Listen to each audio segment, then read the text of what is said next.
From natural stance, slide your left foot close right foot. And the same time place your right hand with ulisi on your left chest. Bow your head slowly, then bring it up.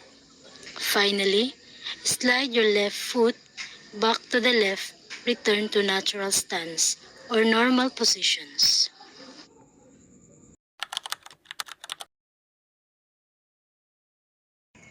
From natural stance, bring your left foot close to your right foot as you bring your left hand with ulisi to the right side. Drop left knee down to kneeling position. Raise your right hand to your forehead or palm side as you bow your head. Stand up and move your left foot to your right. Move left foot to the left to return to a normal stance.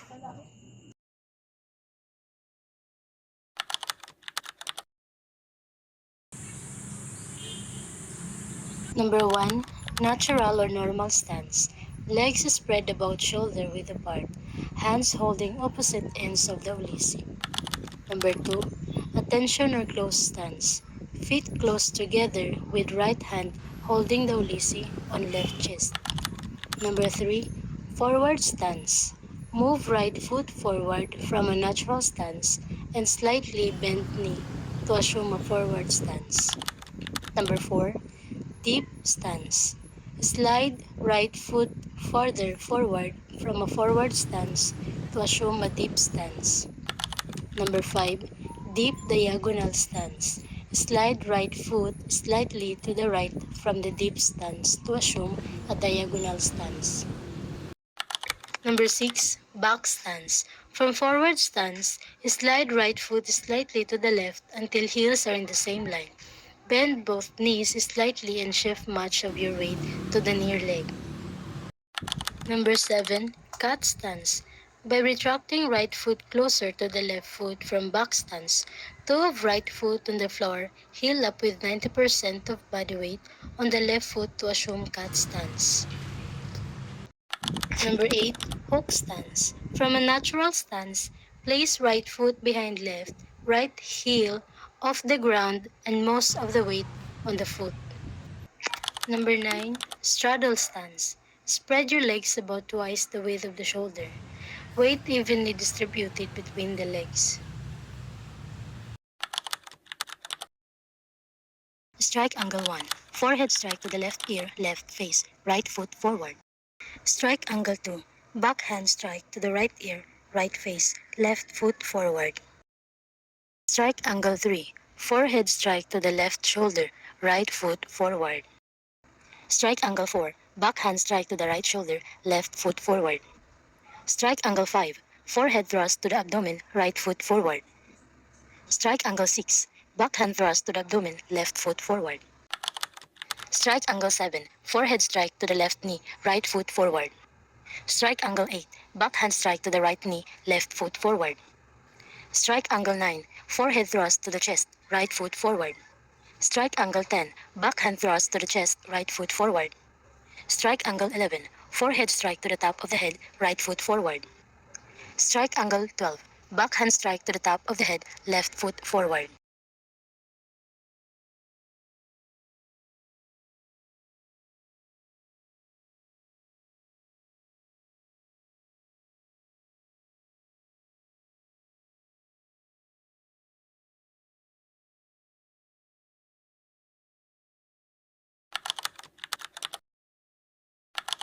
Number 1. Left temple block. Defense against strikes aim at the left side of the head or temple. Number 2. Right temple block. Defense against strikes aim at the right side of the head or temple. Number 3. Left shoulder block. Defense against strike directed to the left shoulder or upper arm. Number 4. Right shoulder block. Defense against strike directed to the right shoulder or upper arm. Number 5. Left chest block. Protects the left side of the chest area. Number 6. Right chest block. Protects the right side of the chest area. Number 7. Left stomach block. Defense against strikes to the left abdominal region. Number 8. Right stomach block. Defense against strike to the right abdominal region. Number 9. Left knee block. Protects the left leg or knee from low strikes. Number 10. Right knee block. Protects the right leg or knee from low strikes. Number 11. Thrust or frontal block. Defense against straight thrusts or attacks coming directly toward the center of the body. Number 12. Downward or low block. Defense against strikes aim at the lower legs or feet.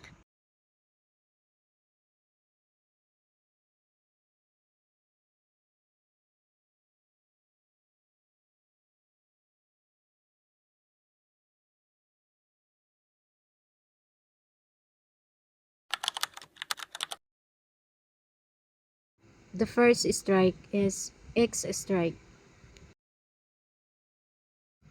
We have a plancha or horizontal strike. Let's see a number 3, an abanico. And a half abanico. Fifth is a flywheel. Next we have a with or a snap strike. Number 7 will be corbada or a curb strike. And 8 will be hub for media strike. Next is balabala. Let's move a sidewinder strike. Then the last one we have the sungkil or hog strike. Good day everyone, ako si Philip and today is i-demonstrate ko ang 5 disarming techniques in harness. So let me first show you the proper hold of the harness stick. So your hand should be 1 inch from the butt end like this. This grip gives you better control and prevents the stick from slipping during strikes. And if magbablock naman kayo ng attack is dapat hindi magka-level ang iyong elbow and the harness. Kasi if magka-level, is may possibility na matama ng yung elbow during the opponent's strikes. So the position of your hand should be like this. Dapat hindi magka-level para hindi matama na yung elbow kapag mag-strike na ang opponent. So, yun lang. Let's proceed to the 5 disarming techniques. So the first technique that I'll demonstrate is the side cross disarming technique.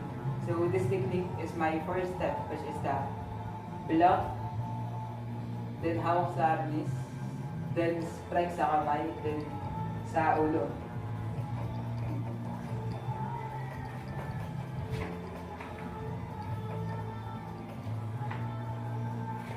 One, two, three, four.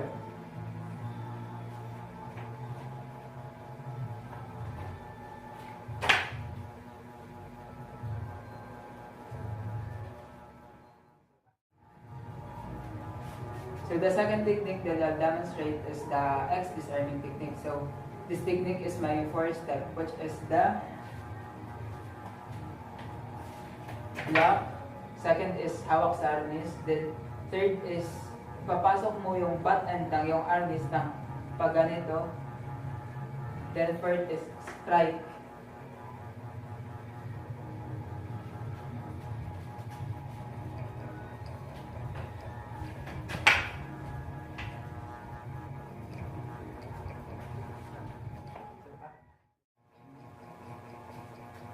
The third technique that I'll demonstrate is the scissor block disarming technique.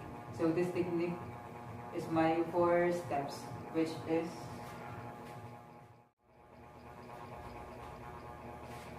one, two, then paano kung hawakan ng opponent ang kamay mo, then proceed ka sa step 3, which is i-move mo ang harness mo papunta sa kamay ng opponent, then i-apply mo ang scissor block ng kaganito. Then step 4, strike.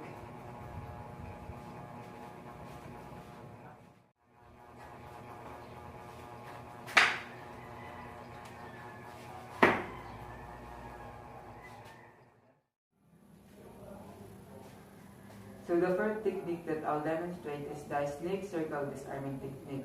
So this technique is merong 4 step ulit, which is the dodge, block, then circle ng paganito, then pull, then strike.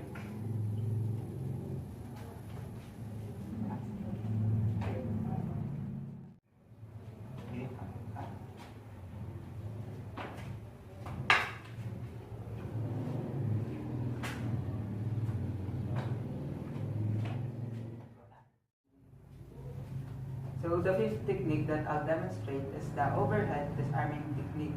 So this technique is merong 3 steps, which is the block, then gamit ang iyong right hand, ipasok mo ng paganito, then pull, then strike.